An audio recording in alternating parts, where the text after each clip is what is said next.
Time to leave my nephew's house, but where to? My nephew's wife, her sister, she has a big place and she turned her garage into a room. My nephew's wife know that I wanted to leave because I let it be known that I was uncomfortable and I want my own space. Also, I wanted my daughter to come for the summer, so I wanted somewhere for her to come and spend the summer holiday with me, so I needed a place for her to come. She asked her sister if she could rent me that little room, and she said yes. So people, I thought because it was, say, family, she would give me for a reasonable price. People, you want to see the space. I am grateful, not complaining.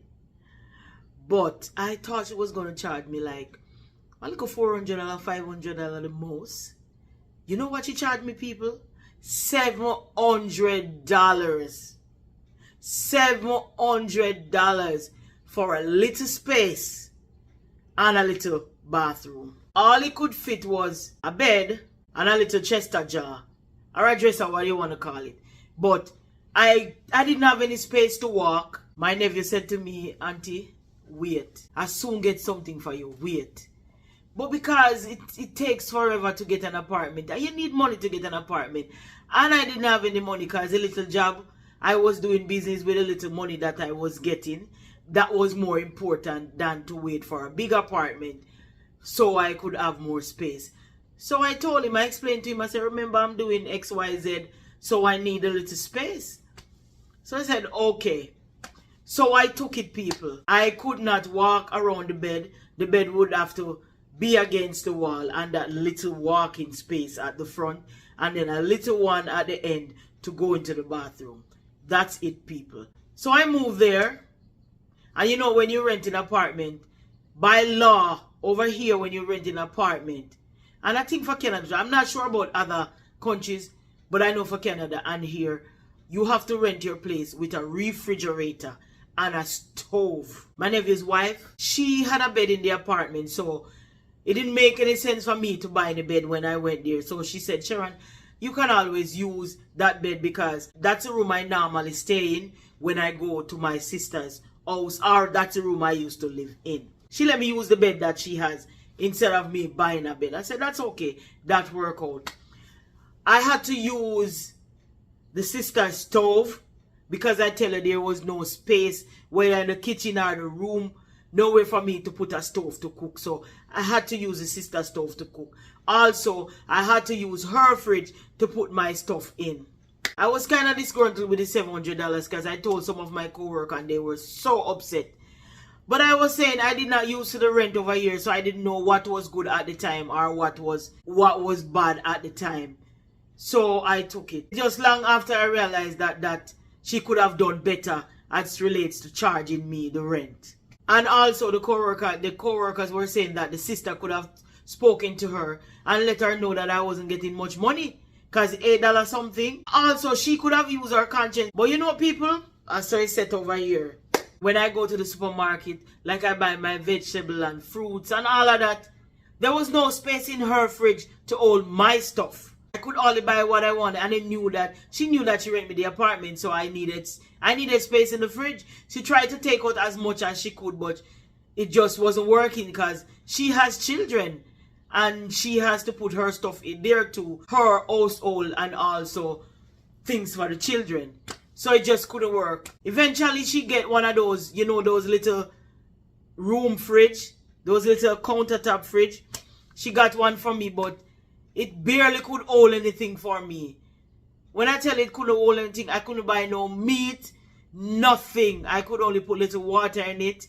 And like if I wanted like frozen juice or water to take with me to work, that's the only thing that could hold in the room. Because the room didn't have any space. The mother dear, she tried her best to let me feel comfortable. She tried her best to let me feel like I'm in my own space. But being that is, you know, family, her children tends to want to go and come as they please. And also her nieces and nephews, they want to go and come as they please. And that was very uncomfortable for me. It no matter how I lock the door, it doesn't matter how I'm inside. Sometimes they would come and open the door. They don't even knock. They will come and open the door. Because it's a big house. Even though I have my own entrance, they can walk from inside the house and come to my space. And so that was uncomfortable for me. I remember one time I was outside and the children were there. And I got up to go inside for something. And I saw one of the nephew. He was on the bed, jumping on my bed, flicking over like he was in a trampoline. Flicking over, and the others, they were in the room playing. People on my sheet, on my bed, playing, flicking over. Oh my God. And I said to him, no, you can't do that. That's unacceptable. And the bigger one heard it and he came around and said, what you doing on Miss Sharon bed? You can't jump on Miss Sharon bed. Come, get out, get out. At that time again, they will play hide and seek and they run come into the room, hiding. Sometimes I hear the toilet flush. One of the kids in the room using the bathroom, flushing the toilet. Other times, people too, where I'm at, the machine, the washing machine and dryer is right there. Right where my head is. Washing any hours a night, that happen. Drying the clothes any hours a night, that happen. Nice talking when visitor is there, that happen. Can't sleep. People, there was no privacy. No privacy. Not from the sister, from the kids. There was no privacy. When my nephew come, he always say to me, you comfortable, me auntie, you comfortable? I say, yeah man, me make it go and work, man, make it go on. But me not comfortable, no people. I was not comfortable. I was not comfortable, but I was buying my time. I was buying my time, people. I stayed there for a while because I had things to do. I had business to do. So I stay there. When Sunday come, people, you remember I told you that every Sunday the sisters, they would go to each other's house on different Sundays. When it's time for that house, I cannot cook any food. Because, you know, they consider us as family, one family. But you know, me want to cook my Sunday dinner because I have to carry lunch. I have to carry lunch to work. So I want to cook my Sunday dinner. But there was no space because it was just one stove. So I could not cook. So whatever they cook, I had to partake. Even if it's not something I eat, I just say, you know what? I just take the rice, or I'm not hungry. I just eat some leftover. But that's my life there, people. But people, me sup it and me sup it and me sup it. And I try not to let things bother me.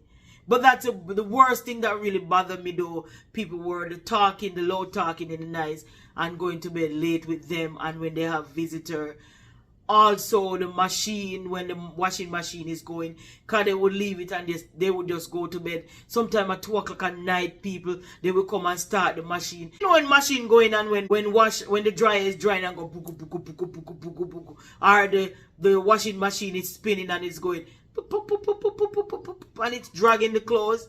That was the worst experience for me there, people.